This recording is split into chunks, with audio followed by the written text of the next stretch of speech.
Two former U.S. intelligence chiefs say Donald Trump's stance on Russian meddling in last year's presidential election is putting the U.S. at risk. The U.S. president sparked uproar by suggesting he believed Russian counterpart Vladimir Putin when he said there had been no interference. The two leaders briefly discussed the allegations at an Asia-Pacific summit.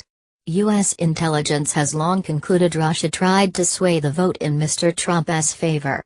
Every time Putin, sees me he says I didn't do that, and I really believe that when he tells me that, he means it, Mr. Trump told reporters. I think he is very insulted by it, which is not a good thing for our country.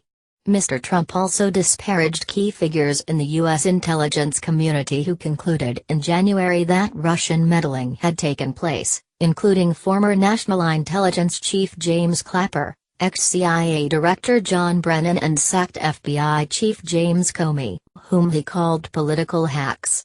Mr. Trump has since sought to mollify critics of his comments following uproar at his apparent defense of Mr. Putin. Mr. Clapper said he was alarmed by the president's comments. Putin is committed to undermining our system, our democracy and our whole process, he told CNN. To try to paint it in any other way is, I think, astounding and in fact poses a peril to this country. Appearing alongside him, Mr. Brennan said he found it puzzling why Mr. Trump was not more explicit in condemning the Russian president when it represented a national security problem.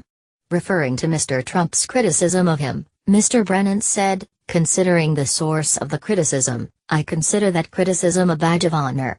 Questions surrounding Russia's role in last year's U.S. elections and allegations of collusion involving Donald Trump's campaign team have dogged his presidency.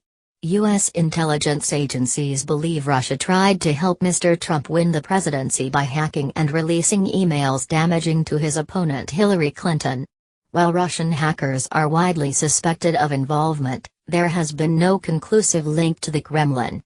Special counsel Robert Mueller is currently investigating whether there were any links between Russia and the Trump campaign. Both deny there was any collusion. Last month, former Trump campaign advisor George Papadopoulos pleaded guilty to having lied to the FBI about the timing of meetings with alleged go-betweens for Russia. Mr. Trump's former campaign manager, Paul Manafort, and an associate were also placed under house arrest on charges of money laundering as a result of the Mueller inquiry, but the charges do not relate to the election.